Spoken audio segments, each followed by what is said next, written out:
తండ్రి కొడుకులు ఇద్దరు అక్కడికి పోవటం మనం గమనించాం. అంటే వీళ్ళు ఈ యొక్క దావోస్కి వెళ్ళి పెట్టుబడులు తేలేకపోవడానికి కారణం ఏంటంటే ఈరోజు అందరి మధ్యలో ఒకటే, ఈ లోకేష్ రెడ్ బుక్ పాలనే దీనికి కారణమని. ఎందుకంటే మీరు చూస్తే ఈ రాష్ట్రంలో ఎవరైనా పెట్టుబడులు పెట్టాలి అంటే ఒక ఇన్సిడెంట్ గుర్తొస్తుంది.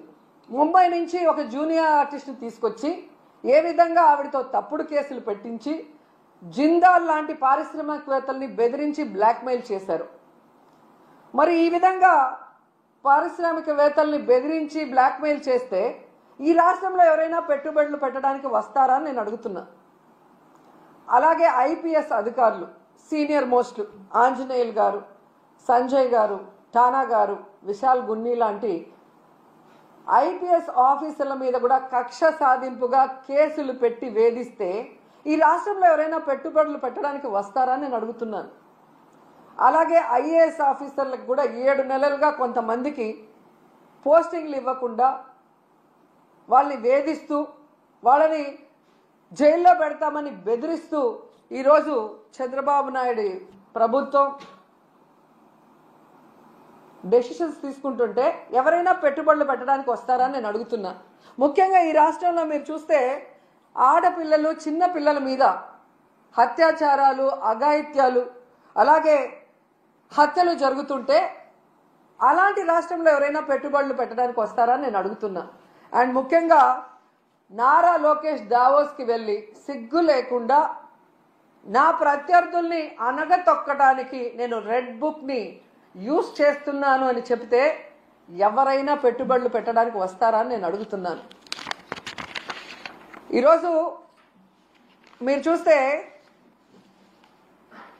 ఈ రాష్ట్రానికి పెట్టుబడులు రాకపోవడానికి కారణం ఈ రెడ్ బుక్ రాజ్యాంగమే.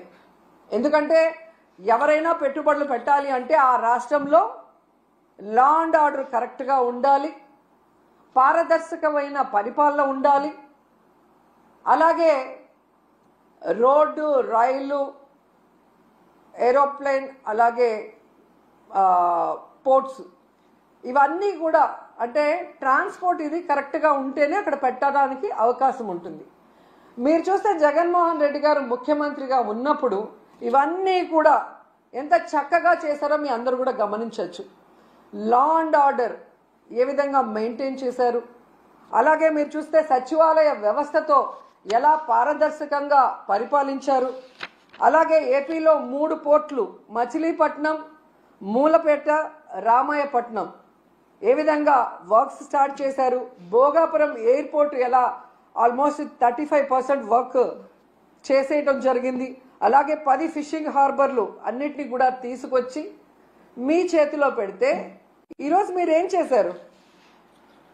జగనన్న పారిశ్రామికవేత్తల కోసం రెడ్ కార్పెట్ వేసి ఫ్రెండ్లీ స్టేట్గా ఇన్వెస్ట్ చేయడానికి దాన్ని ఏర్పాటు చేసి మీ చేతికిస్తే ఈరోజు మీరు రెడ్ బుక్ రాజ్యాంగం అంటూ రాష్ట్రంలో ఈరోజు లా అండ్ ఆర్డర్ లేదు, రోడ్డు పైనే నరికేస్తున్నారు మనుషుల్ని. అలాగే ఎవరు నోరు తెరిసినా వాళ్ళ మీద కక్ష సాధింపుగా తప్పుడు కేసులు, ఒకటి రేప్ కేసు, లేదా అటెంప్ట్ మర్డర్ కేసు, లేదా ఎస్సీ ఎస్టీ కేసులు పెట్టి చట్టాన్ని కూడా తమ చుట్టాలుగా వాడుకోవాలన్న ప్రయత్నం చేస్తున్నది నిజం కాదని నేను అడుగుతున్నాను. అలాగే ఈరోజు మీరు చూస్తే ఈ చంద్రబాబు నాయుడు, లోకేష్ చేస్తున్న పనుల వల్ల ఈ రాష్ట్ర ఇమేజ్ దెబ్బతినటం వల్ల ఈరోజు దావోస్లో పారిశ్రామికవేత్తలు ఒక్కటంటే ₹1 కూడా మనకి ఎంఓఈ చేయకపోవడం చాలా బాధాకరం.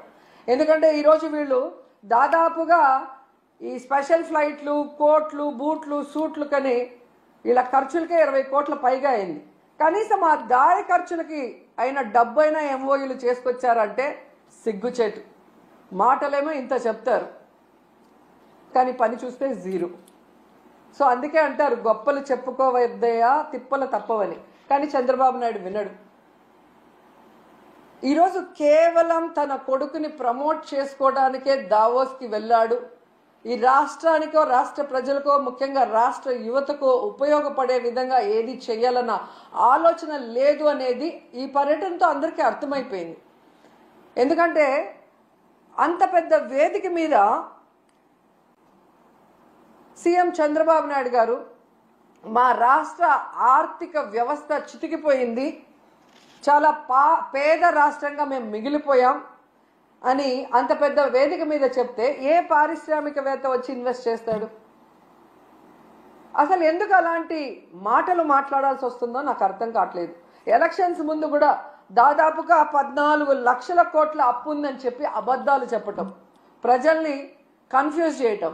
తీరా మొన్న అసెంబ్లీలో చూస్తే బడ్జెట్ డాక్యుమెంట్స్లో 6.5 లక్షల కోట్లు మాత్రమే అప్పు ఉంది అని చెప్తారు. రాష్ట్రం విడిపోయాక నువ్వే కదా మొదట ముఖ్యమంత్రిగా 5 సంవత్సరాలు ఉన్నావు. నువ్వు ఎంత అప్పు చేసి దిగిపోయావు, 5 ఏళ్లలో మేము ఏం చేసామో చెప్పాలి కదా జనాలకి. కానీ బయట ఒకటి లోపల ఒకటి మాట్లాడటం. ఏదైతే ఆంధ్రప్రదేశ్లో అబద్ధాలతో కట్టుకథలతో పచ్చ మీడియాతో ప్రజల్ని మభ్యపెట్టారో అదే విధంగా దావోస్లో కూడా మీరు మభ్య పెట్టాలన్న ప్రయత్నం ఈరోజు పెట్టుబడిదారులు పారిపోవడానికి కారణం కాదా చంద్రబాబు నాయుడు, లోకేష్ అని నేను అడుగుతున్నా. ముఖ్యంగా జగన్ గారు ముఖ్యమంత్రిగా ఉన్నప్పుడు దావోస్కి వెళ్తే ఏ విధంగా 1,26,000 కోట్ల రూపాయలకి ఎంఓయూలు చేసుకొచ్చారో మనం అందరం కూడా కళ్ళారా చూసాం. అలాగే విశాఖలో గ్లోబల్ ఇన్వెస్ట్మెంట్ సమ్మిట్ ఏర్పాటు చేసి 13.5 లక్షల కోట్ల రూపాయలకి ఎంఓయూలు చేయడం మీ అందరూ కూడా గమనించారు ఈ రాష్ట్ర ప్రజలు.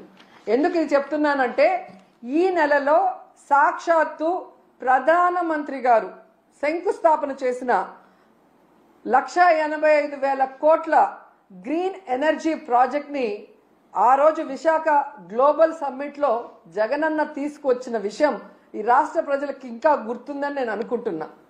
అలాగే ప్రధానమంత్రి గారు శంకుస్థాపన చేసిన బల్క్ డ్రగ్ ప్రాజెక్ట్ కూడా జగనన్న ముఖ్యమంత్రిగా ఉన్నప్పుడు ఇతర రాష్ట్రాలతో పోటీ పడి తీసుకొచ్చింది.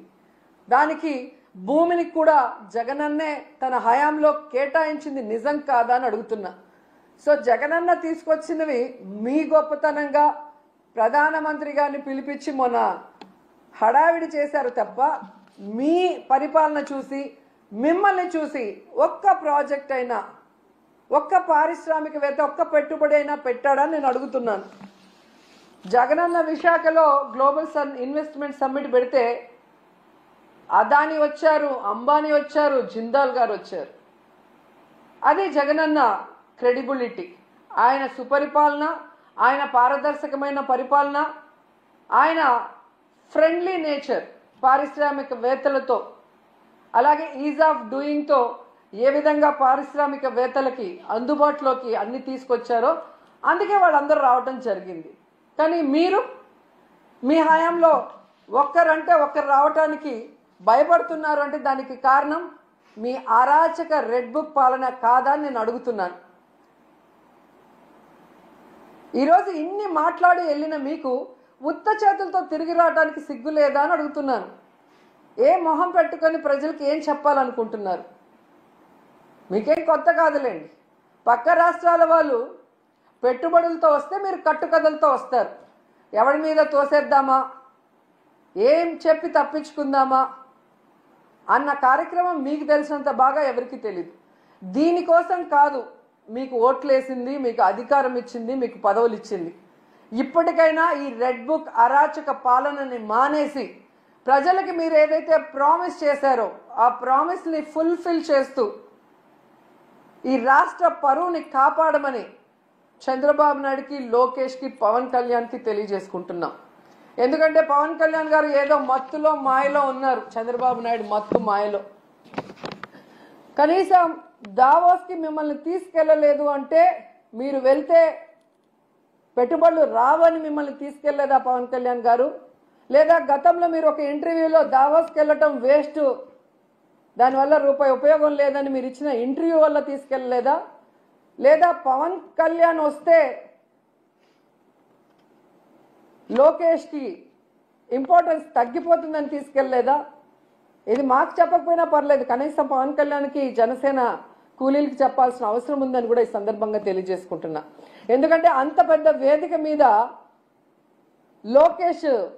సీఎం అయితే బాగుంటుంది, డిప్యూటీ సీఎం అయితే బాగుంటుంది అని ఎలా భజన చేశారో, ఆ భజన చూసి పారిశ్రామికవేత్తలు ఎలా అవాక్కయ్యారో కూడా అందరూ గమనించారు. సో చంద్రబాబు నాయుడు గారు మీరొచ్చి 7 నెలల కాలం అవుతుంది. ఈ రాష్ట్ర పరువు ప్రతిష్ట దిగజార్చే విధంగా మీరు పరిపాలిస్తున్న విషయాన్ని ఇప్పటికైనా గుర్తించండి. మొన్న టీటీడీ తిరుమల వైకుంఠ ఏకాదశి తొక్కిసలాటలో ప్రాణాలు పోగొట్టుకున్న కుటుంబాల్ని మీరు గాలికి వదిలేసి, దాంట్లో నుంచి మిమ్మల్ని నమ్ముకున్న మీ అఫీషియల్స్ ఎవరైతే మీరు రిక్రూట్ చేశారో మీరు రిక్రూట్ చేసిన టీటీడీ పాలక మండలిని తప్పించడానికి, కాపాడటం కోసం ఈరోజు ఎన్ని డాన్సులు వేస్తూ తిరుమల పవిత్రతను పాడు చేస్తున్నారు. లడ్డూ విషయంలో ఎలా ఈ తిరుమల పవిత్రతను పాడు చేశారు. అలాగే మహిళల మీద ఇన్ని అఘాయిత్యాలు, ఇన్ని అత్యాచారాలు, హత్యలు జరుగుతుంటే కూడా మీరు దాన్ని ఎవరి మీద నెట్టాలి, ఏ పార్టీ మీద నెట్టాలన్న ప్రయత్నం చేస్తున్నారే తప్ప వాటికి అడ్డుకట్ట వేయకపోవటం ఈ రాష్ట్ర ప్రజలందరూ కూడా గమనిస్తున్నారు. ముఖ్యంగా పవన్ కళ్యాణ్ గారు లా అండ్ ఆర్డర్ ఫెయిల్యూర్ అయింది, హోమ్ మినిస్టర్ ఫెయిల్యూర్ అయ్యారని చెప్పి అంత చెప్పిన తర్వాత కూడా ఇంతవరకు మీరు లా అండ్ ఆర్డర్ మీద దృష్టి పెట్టలేదు అంటే ఈ రాష్ట్ర ఇమేజ్ ఎంత దిగజారిపోయిందో దావోస్ పర్యటనలో మీకు ఒక్క ఎంఓయూ కూడా అవ్వకపోవటం అనేది ఇప్పటికైనా తెలుసుకొని రాష్ట్ర ప్రతిష్టని, పరువుని పెంచే విధంగా మీరు పరిపాలిస్తారని ఆశిస్తున్నాం. అలాగే ఈ రాష్ట్రంలో తప్పుడు కేసులు, ఈ రాష్ట్రంలో మీకు నచ్చని వాళ్ళ మీద ఏదో రకంగా కక్ష సాధింపు చేయాలి అంటే అది కరెక్ట్ కాదు. ఎందుకంటే ఎప్పటికీ మీరు ఉండరు. రాబోయే కాలంలో జగన్మోహన్ రెడ్డి గారు ఖచ్చితంగా ముఖ్యమంత్రి అవుతారు. ఎందుకంటే ఇప్పటికే ప్రజలు మీకు ఓటేసిన దానివల్ల వేసిన వాళ్ళు బాధపడుతున్నారు. ఈవీఎంల వల్ల మీరు గెలిచారనుకున్న వాళ్ళు మీరు దిగిపోవాలని ప్రార్థనలు చేస్తున్నారు. ఎందుకంటే మీ వల్ల పేదవాళ్ళకి ఉపయోగం లేదు, రాష్ట్రానికి ఉపయోగం లేదు, ఏ వర్గానికి కూడా ఉపయోగం లేదు. కాబట్టి ఇప్పటికైనా మీరు మీ సీనియారిటీని, ఇచ్చిన మాట నిలబెట్టుకోవడంలో పెట్టండి. ఈ రాష్ట్రంలో పుట్టినందుకు 4 సార్లు ముఖ్యమంత్రిని మిమ్మల్ని చేసినందుకు ఈ రాష్ట్ర ప్రజలకు ఇచ్చిన వాగ్దానాలు నెరవేరుస్తూ ఈ రాష్ట్ర ప్రతిష్టని పెంచే విధంగా ముందుకు వెళ్ళండి. ఇప్పటికైనా అబద్ధాలు చెప్పడం మానేయండి అని కూడా ఈ సందర్భంగా తెలియజేసుకుంటూ, నిజంగా ఈరోజు ఒక్క ఎంఓయూ కూడా జరగకుండా వీళ్ళు తిరిగి రావటం వీళ్ళకి సిగ్గు అనిపించడం లేదేమో కానీ ఈ రాష్ట్రంలో ఉన్న ఒక ప్రజల్లాగా, అంటే ఒక ఓటర్ లాగా లేదా ఒక లీడర్ లాగా మేమైతే పక్క రాష్ట్రాల వాళ్ళ ముందు మొహం చూపించలేక సిగ్గుపడుతున్నాం.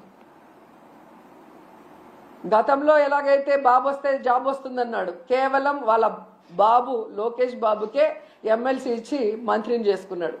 ఇప్పుడు 20 లక్షల మంది అబ్బాయిలకంతా ఉద్యోగం ఇస్తాం లేదా నిరుద్యోగ భృతి ఇస్తామన్నారు. 7 నెలలు అయింది, ఒక ఉద్యోగం లేదు, నిరుద్యోగ భృతి లేదు. మళ్ళీ వాళ్ళ కొడుకు లోకేష్ బాబుకు మాత్రమే మంత్రిగా ఉద్యోగం ఇచ్చారు. సో ఈ రాష్ట్ర ప్రజలు బాగా గమనించండి. మీకు మంచి చేసిన వాళ్ళని, మీకు మంచి చేయాలని తాపత్రయపడే వాళ్ళని ఇప్పటికైనా గుర్తించి ఇలాంటి కూటమి నాయకులు చెప్పే అబద్ధాలకి, కుట్రలకి, కుతంత్రాలకి మీరు నమ్మి బలవద్దని కూడా అందరికీ కోరుకుంటున్నాను.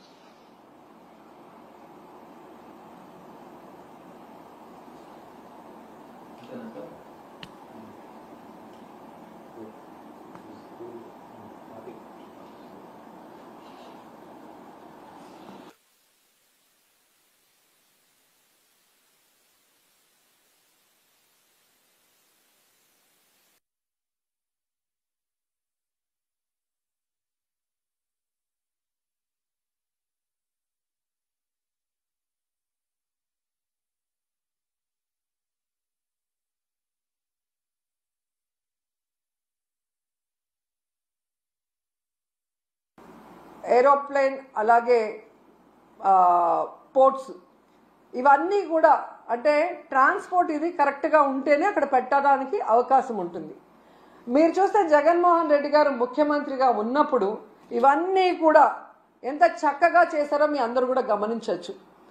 లా అండ్ ఆర్డర్ ఏ విధంగా మెయింటైన్ చేశారు, అలాగే మీరు చూస్తే సచివాలయ వ్యవస్థతో ఎలా పారదర్శకంగా పరిపాలించారు, అలాగే ఏపీలో 3 పోర్ట్లు మచిలీపట్నం, మూలపేట, రామాయపట్నం ఏ విధంగా వర్క్స్ స్టార్ట్ చేశారు. భోగాపురం ఎయిర్పోర్ట్ ఎలా ఆల్మోస్ట్ 35% వర్క్ చేసేయటం జరిగింది. అలాగే 10 ఫిషింగ్ హార్బర్లు అన్నిటినీ కూడా తీసుకొచ్చి మీ చేతిలో పెడితే ఈరోజు మీరు ఏం చేశారు? జగనన్న పారిశ్రామికవేత్తల కోసం రెడ్ కార్పెట్ వేసి ఫ్రెండ్లీ స్టేట్గా ఇన్వెస్ట్ చేయడానికి దాన్ని ఏర్పాటు చేసి మీ చేతికిస్తే ఈరోజు మీరు రెడ్ బుక్ రాజ్యాంగం అంటూ